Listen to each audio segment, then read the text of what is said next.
Meanwhile, in an effort to gain Iran's cooperation in the contentious nuclear talks that the Americans violated first, the United Nations nuclear watchdog, the IAEA chief Rafael Grossi, met with the new head of the Atomic Energy Organization in Iran, Mohammad Islam. Now, in a joint statement that was issued by Iran and the IAEA, Iran has said that it will allow United Nations nuclear watchdog to service cameras at the nuclear sites.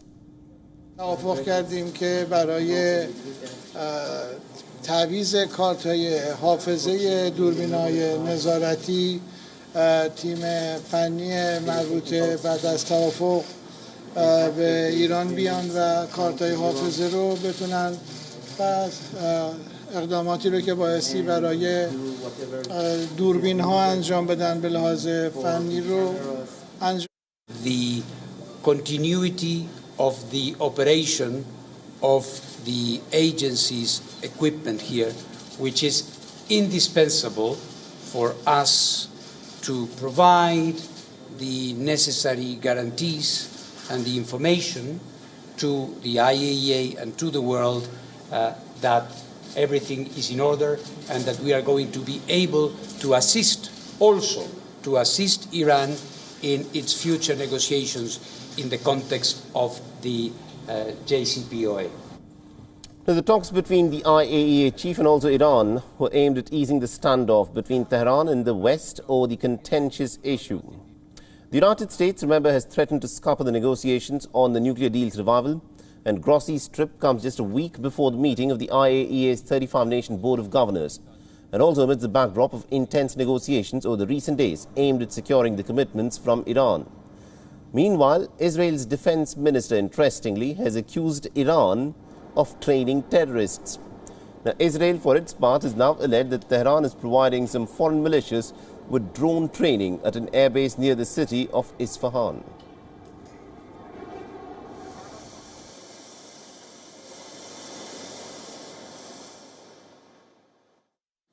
צפונית לאספהאן מתבצעות בשנים האחרונות ההכשרות לכוחות האיראנים וגם לשליחים מתימן, סוריה ולבנון, עיראק ועוד. הבסיס רחב ההיקף שאני מציג לכם היום הוא בבחינת אבן הראשה של מערך ייצוא הטרור האווירי האיראני האזורי. Now, according to the 2015 Iranian nuclear deal, Iran had agreed to keep its nuclear activities in check, this in exchange for the lifting of the crippling financial sanctions that were imposed on the country. However, the former American President Donald Trump described this deal as the worst negotiated deal in American history and unilaterally walked out of it in 2018. And with this, he also resorted to a policy that he described as a policy of maximum pressure on Iran and imposed crippling sanctions on Tehran. Now, Tehran, for its part, waited for an year before it started to retaliate by violating some of the core restrictions of the deal, which included enriching uranium and also making it suitable for nuclear weapons. Now, 6 rounds of talks in Vienna earlier this year have failed to produce a path to restore the multilateral agreement, with conservative Ibrahim Raisi's election as the president claiming the West has actually complicated things in their negotiations. WION is now available in your country. Download the app now and get all the news on the move.